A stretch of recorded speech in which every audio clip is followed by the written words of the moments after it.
여러분 안녕하십니까? 사이언스 투데이입니다. 봄의 시작을 알리는 절기상 입춘이 지났지만 오히려 강추위가 찾아왔습니다. 전국 대부분 지역에 한파특보가 내려진 가운데 서울의 출근길 체감온도는 영하 19도까지 뚝 떨어졌습니다. 호남과 제주엔 대설특보가 내려져 모레까지 많은 눈이 내릴 것으로 보여 주의가 필요합니다. 주말까지 이 추위가 이어질 것으로 예상돼 보온에 더욱더 신경 써주셔야겠습니다. 오늘의 주요 뉴스 먼저 만나보시죠.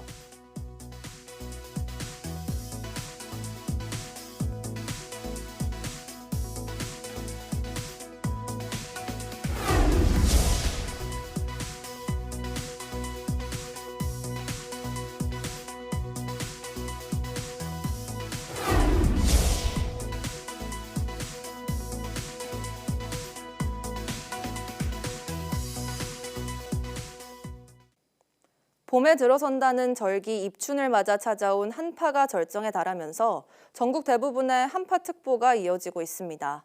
기상청은 서울 동부권과 경기 내륙, 강원, 충북 내륙, 경북 북부에 한파 경보를 발효하고 서울 남부와 경기 남부, 충청, 대구, 경북, 호남에는 한파주의보를 내렸습니다.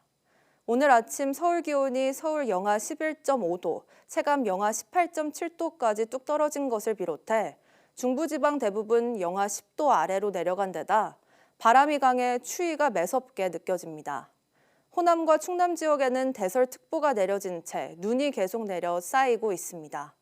전북 서해안과 전남 장성, 울릉도, 독도에는 대설경보가 내려졌고 호남, 세종, 충남 내륙, 제주 등에는 대설주의보가 내려져 있습니다.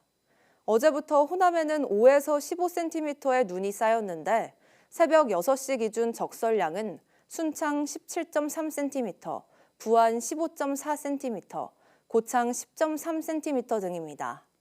기상청은 모레까지 전북에 30cm 이상, 호남 대부분에 최고 20cm, 충남 서해안에는 15cm 이상 많은 눈이 내릴 것으로 전망했습니다. 질병관리청은 이번 주 내내 전국에 강추위가 예보돼 있다며 한랭질환에 걸리지 않게 주의해달라고 당부했습니다. 한랭질환은 추위가 직접 원인이 돼 몸에 피해를 주는 질환으로 저체온증과 동상이 대표적입니다. 올겨울 들어 지난 2일까지 전국 응급실에서 233명의 한랭질환 환자가 신고됐는데 65세 이상 고령층이 58%를 차지했습니다. 질환별로는 저체온증이 85%로 가장 많았습니다. 질병당국은 노인과 어린이의 경우 성인과 비교해 체온을 유지하는 기능이 약하기 때문에 한파 속에 외출할 때는 특히 보온에 신경 써달라고 강조했습니다. 또한 심뇌혈관 질환이나 당뇨, 고혈압 환자는 갑자기 추위에 노출되면 혈압이 상승해 증상이 악화할 수 있어 특히 주의가 필요합니다. 서울과 부산에서 열린 대형 불꽃놀이 축제 직후 초미세먼지 수치가 최대 32배까지 폭증하는 것으로 나타났습니다. 고려대학교 보건환경융합과학부 최윤영 교수 연구팀이 지난 2023년과 서울과 부산에서 열린 불꽃놀이 전후의 초미세먼지 농도를 분석한 결과 각각 32배, 10배 증가해 매우 나쁨 수준을 보였다고 밝혔습니다. 불꽃놀이 직후 급증한 초미세먼지 농도는 2시간 반에서 3시간이 지난 뒤에야 이전 수준으로 회복했습니다. 연구팀은 불꽃놀이가 배출하는 미세먼지 등 유해물질이 대기 중으로 방출되면서 발생한 현상이라며 단기적으로는 축제에 모인 대규모 인파에 영향을 줄 수 있다고 경고했습니다.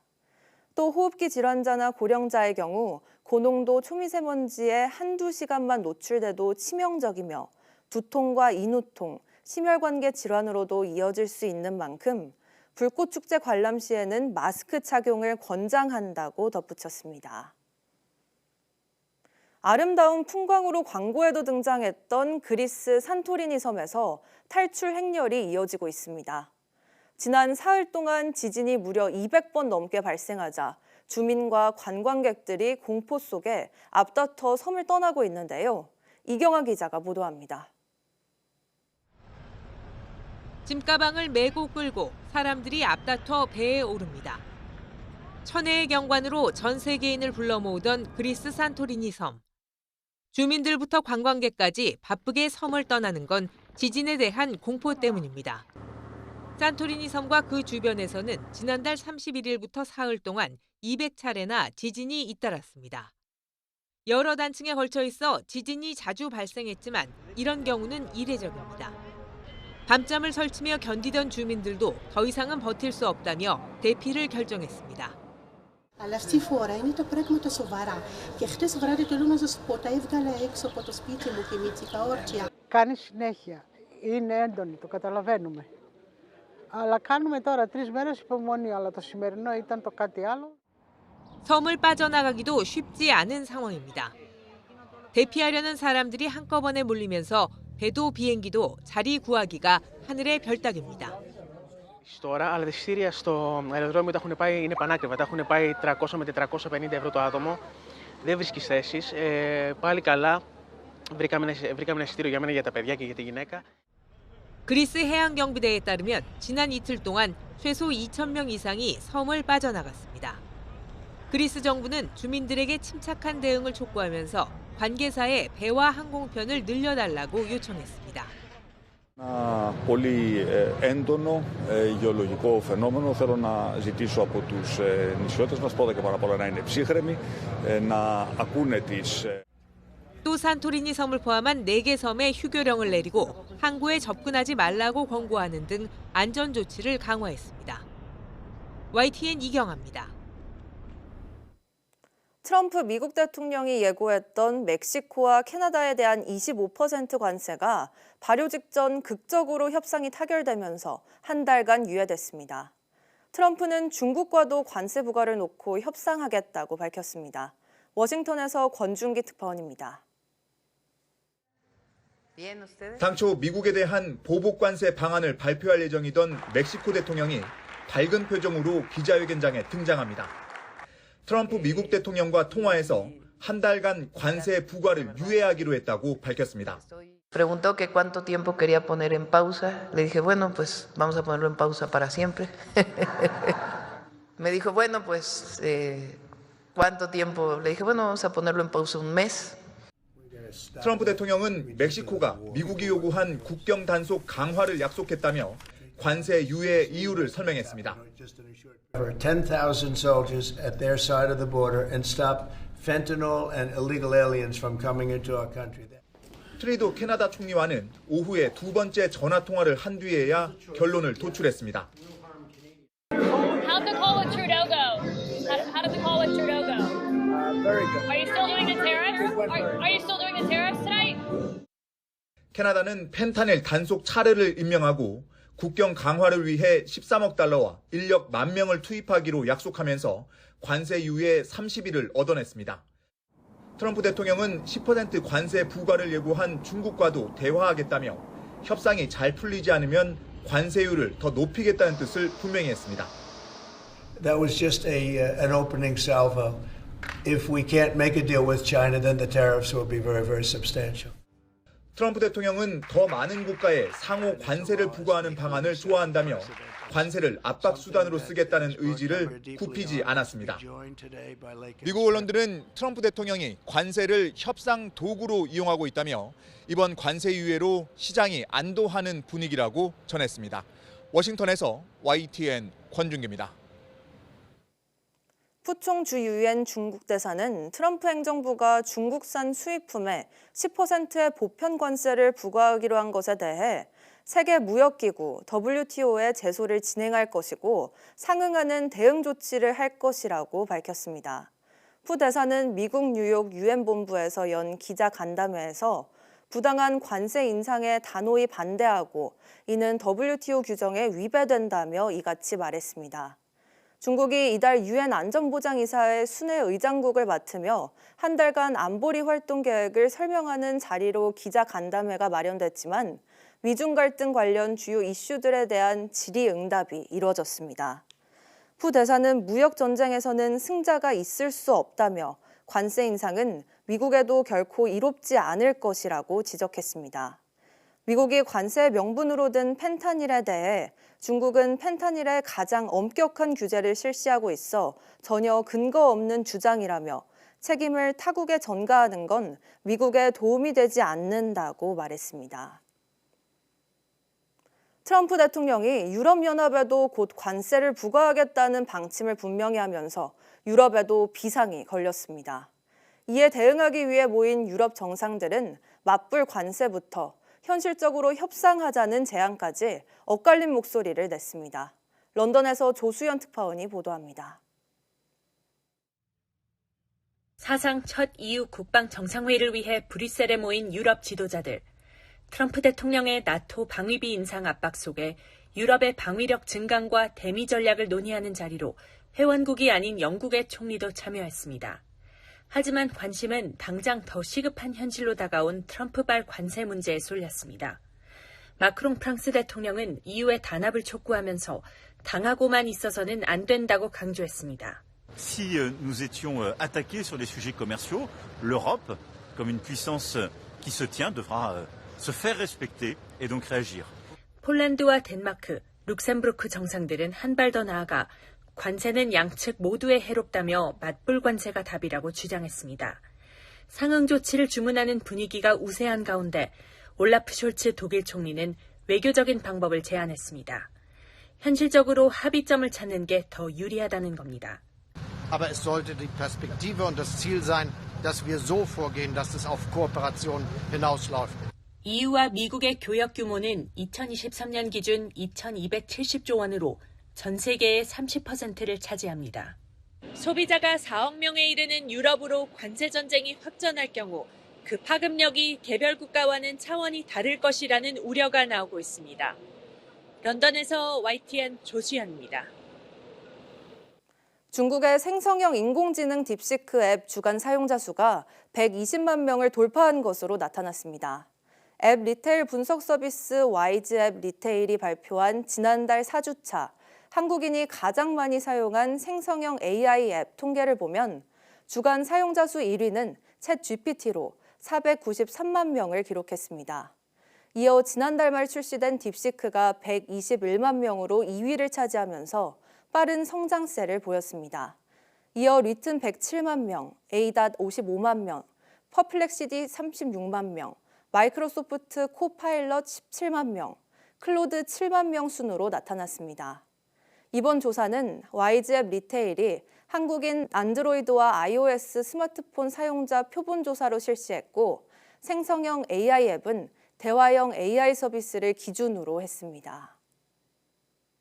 중국 인공지능 딥시크의 공세 속에 오픈AI가 새로운 심층 추론 모델 딥 리서치를 공개했습니다. 오픈AI는 일본 도쿄에서 생중계 발표를 통해 챗GPT에 새로 탑재된 딥 리서치 모델을 공개했습니다. 오픈AI는 딥 리서치에 대해 이제 챗GPT가 수백 개의 온라인 소스를 분석 종합해 전문가 수준의 보고서를 만들어준다며 사람이 수시간을 들여 해야 하는 작업을 수십 분 안에 끝낼 수 있다고 설명했습니다. 딥 리서치는 금융, 과학, 정책 등 전문 지식 연구자를 위해 만들어진 모델로 질문과 동시에 답변이 생성되는 기존과 달리 최대 30분가량의 조사를 통해 보다 깊이 있는 답변을 내놓습니다.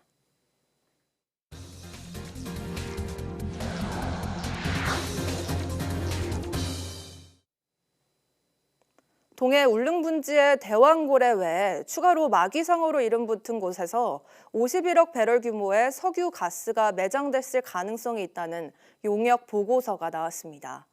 지난해 12월부터 진행된 대왕고래 유망구조 1차 시추는 마무리됐는데 이르면 상반기 안에 결과가 나올 것으로 예상됩니다. 황혜경 기자가 보도합니다. 지난해 동해 울릉분지에 최대 140억 배럴의 석유와 가스가 매장됐다고 분석한 미국 액트지오사가 같은 지역에 추가로 최대 51억 배럴이 더 매장된 것으로 추정된다는 보고서를 내놨습니다. 지난해 4월 석유공사가 분석을 의뢰한 데 따른 보고서입니다. 위치는 대왕고래 유망구조 인근으로 이번에는 고블린 샤크, 일명 마귀상어라는 이름이 붙었습니다. 하지만 지난해 미 액트지오사의 전문성과 대왕고래 프로젝트의 사업성 등을 놓고 여러 차례 홍역을 치른 석유공사 측은 말을 아끼고 있습니다. 산업부도 아직 정밀 검증을 거치지 않은 단계라면서 확대 해석을 경계했습니다. 정부와 석유공사는 대왕고래 때와 마찬가지로 국내외 전문가로 팀을 꾸려 보고서 내용 검증 절차에 돌입한다는 방침입니다. 이런 가운데 지난해 12월 시작된 대왕고래 유망구조 1차 시추는 마무리됐습니다. 시추선 웨스트 카펠라호도 곧 채취한 시료를 싣고 부산항으로 돌아올 예정입니다. 해저 1km 이하 안반에서 채취한 시료인데 석유공사는 조만간 전문 분석기관에 보내 석유가스 매장 유무를 판가름할 방침입니다. 탄핵 전국 여파로 관련 예산이 삭감되면서 사업 동력이 사실상 꺾인 상태에서 이르면 오는 5월에서 6월 사이 윤곽이 드러날 1차 시추 결과에 관심이 집중될 전망입니다. YTN 황혜경입니다. 기후위기와 생명과학 등 과학 이슈를 전문 교수들이 들려주는 흥미로운 과학 강연이 국립광주과학원에서 격월로 열립니다. 국립광주과학원은 광주과학기술원과 함께 총 6회에 걸쳐 2025 과학스쿨을 개최한다고 밝혔습니다. 이번 과학스쿨에서는 뉴턴, 아인슈타인, 그리고 우주, 현실과 가상의 융합, 몸속의 장의사, 반도체로 만드는 세상 등을 주제로 다채로운 과학 강연이 진행될 예정입니다. 과학스쿨은 국민 누구나 무료로 참여할 수 있으며 자세한 내용은 광주과학관 누리집에서 확인할 수 있습니다. 기후변화로 인해 북극 영구 동토층이 녹으면 농작물에 피해를 줄 수 있다는 연구 결과가 나왔습니다. 극지연구소 연구팀은 기후변화가 동토에 잠들어 있는 병원균을 깨울지, 또 깨어난 병원균들은 병원성을 갖는지에 대한 실험을 진행한 결과 식물 병원균이 감자 무름병을 유발하는 것을 확인했다고 밝혔습니다. 연구팀은 알래스카 북서부 지역에서 채집한 토양으로 동토를 녹이는 환경을 조성하고 동결 여부에 따라 3개의 층으로 구분해 90일간 세균 변화 등을 관찰했습니다. 그 결과 얼었다가 녹는 전이층과 영구 동결층에서 세균의 개체수가 증가했고 군집 구조도 바뀌었으며 특히 동토층에 묻혀있던 세균 슈도모나스의 균주들은 감자 무름병을 일으키는 것으로 드러났습니다. 충북에서 가장 추운 지역 가운데 한 곳인 제천에서 아열대 식물을 볼 수 있는 장소가 있습니다. 200여 종의 식물이 자라는 스마트 온실인데 한겨울에도 관람객들의 발길이 이어지고 기후변화에 대응하기 위한 대체 식물 연구 장소로도 활용되고 있습니다. 김기수 기자입니다. 충북 제천에 있는 스마트 온실입니다. 국내에서 쉽게 볼 수 없는 커피와 두리안 등 아열대 식물 열매가 매달려 있습니다. 온실에서 자라는 아열대 식물만 170여 종. 이곳 스마트 온실은 한겨울에도 15도에서 22도의 실내 온도를 유지하고 있습니다. 한겨울이지만 따뜻한 실내 온도에 이곳을 찾는 관람객만 하루 200명이 넘습니다. 제천의 아열대 식물관, 그래서 한번 들어와 봤어요, 우연히.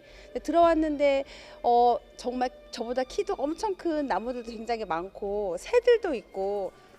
또 관람객들은 이곳에서 자연에서만 만끽할 수 있는 힐링도 경험합니다. 유리 온실을 만들어놔서 들어왔을 때 피톤치드, 음이온 이게 충분히 느껴지죠. 너무 따뜻하기도 하고 또 편안하게 시각적인 힐링을. 제천 스마트 온실은 수족관에서 기르는 열대어의 배설물을 식물 영양분으로 사용하는 농법도 선보이고 있습니다. 단순히 시민들이 찾아오는 관광 장소를 넘어 앞으로의 기후변화에 대비한 대체작물 연구 장소로도 활용되는 점이 특징입니다. 실제로 여기서 재배되고 있는 작물들 중에서 어떤 작물이 제천시에서 실제로 고소득을 낼 수 있을지 계속 연구하는 공간으로 사용되고 있습니다. 한겨울 스마트 아열대 온실이 시민들에게 휴식 공간 제공과 함께 미래 세대 대체 작물을 준비하는 곳으로 주목받고 있습니다. YTN 김기수입니다. 곤충을 이용해 남은 음식물을 처리한다는 소식 그동안 여러 번 전해드렸는데요. 남은 음식물뿐만 아니라 폐기하는 농업 부산물도 곤충을 이용하면 일석삼조의 효과를 거둘 수 있다고 합니다. 박종혁 기자가 보도합니다. 남은 음식물을 죽 형태의 곤충 먹이로 만들고 파리목에 속하는 동해 등의 유충을 넣습니다. 길이 0.5cm 정도의 애벌레 1kg을 200kg의 먹이통에 넣으면 10일 만에 성장한 애벌레와 분변토만 남습니다. 애벌레는 조류나 어류의 사료로 쓰이고 분변토는 퇴비를 만드는 데 이용합니다. 쓰레기로 처리해야 할 남는 음식물 200kg의 자원순환이 가능한 겁니다. 동해등에는 남은 음식물이 200kg가 들어가면은 10일이 지나고 나면은 20kg의 동해등해가 생산이 되고 나머지 10%는 퇴비화됩니다. 최근에는 이를 농업부산물에 쓸 수 있는 기술도 개발돼 동해등의 활용 범위가 넓어졌습니다. 상품성이 없어 폐기해야 하는 양파를 갈아 남는 음식물과 5대5 비율로 섞어 동해등해에게 먹여봤습니다. 그랬더니 단백질 함량은 1.3배 높아지고 지방 함량은 2.5배 줄어 고단백 사료가 만들어졌습니다. 그냥 땅에 묻을 양파를 동해등해를 이용해 사료와 퇴비로 환원하고 무엇보다 매립으로 생기는 악취와 온실가스 배출을 줄이는 효과를 거둔 겁니다. 폐기되는 양파를 처리하면 동해등의 유충을 사료화를 시킬 수 있고 그리고 유충에서 나오는 분변토를 퇴비화를 할 수 있는 일석이조의 효과도 있습니다. 그리고 온실가스를 저감할 수 있는 효과도 있어. 경남 농업기술원은 올해부터 사과와 단감 등 버려지는 농업부산물 처리에 동해등해를 활용하는 연구를 진행할 계획입니다. 곤충을 활용한 자원순환의 영역이 더 넓어질지 주목됩니다. YTN 박정혁입니다. 교육부가 이번 달 안에 의대교육 종합대책을 발표할 계획이라고 밝혔습니다. 구현희 대변인은 어제 정례 브리핑에서 대학별로 올해 수업 계획을 짜고 있고 교육부 의대국에서도 다각도로 노력하고 있다며 이달 안에 정리해 발표할 거라고 말했습니다. 또 이를 토대로 2026학년도 정원이 정해지면 교육 내실화 방안을 수립해 휴학생 복귀를 요청할 계획이라고 강조했습니다. 교육부는 이번 달 안에 의대 정원을 정하는 것이 정부의 목표라며 그렇게 되지 않더라도 교육 종합대책을 내놓을 것이라고 덧붙였습니다. 전 세계 최고 수준인 우리나라 노인 빈곤율이 최근 2년간 더 악화한 것으로 나타났습니다. 전문가들은 노인 빈곤을 해소하기 위해 기초연금 같은 복지제도가 꼭 필요한 곳에 더 두텁게 지원돼야 한다고 입을 모으고 있습니다. 이문석 기자입니다. 조금씩이나마 개선되던 국내 노인 빈곤 상황이 최근 뒷걸음질 친 거로 나타났습니다. 소비나 저축을 할 수 있는 돈인 처분 가능 소득을 기준으로 우리 노인 빈곤율은 2016년부터 계속 하락해 21년 37.6%까지 떨어졌습니다. 하지만 이듬해인 2022년부터 다시 반등하더니 23년엔 38.2%로 올랐습니다. 남성 노인 빈곤율이 31.8%, 여성 43.2%로 여성 쪽 형편이 훨씬 좋지 않았습니다. 우리나라 전체 인구 빈곤율인 14.9%와 비교해보면 노인 빈곤율이 2.5배 더 높습니다. 경제협력개발기구 다른 회원국과 따져보면 심각한 상황은 더 도드라집니다. 통계 대상 38개 나라 가운데 노인 빈곤율이 가장 높았을 뿐 아니라 가장 낮은 아이슬란드의 13배, 가까운 일본의 2배였습니다. 전문가들은 노인 빈곤율 개선을 위해 기초연금 같은 정부 지원을 취약계층에 선별적으로 더 두텁게 할 필요가 있다고 입을 모았습니다. 기초연금 급여를 높이려면은 70% 전 노인을 높이는 것보다는 좀 더 정말 빈곤한, 근데 하위 30, 40% 그런 분들한테 집중해서 특히 한국개발연구원은 한정된 기초연금 자원을 취약계층에 집중하기 위해 부동산 등 자산이 많은 고령층은 소득이 낮아도 지원을 축소하는 정책 방향을 제시했습니다. YTN 이문석입니다.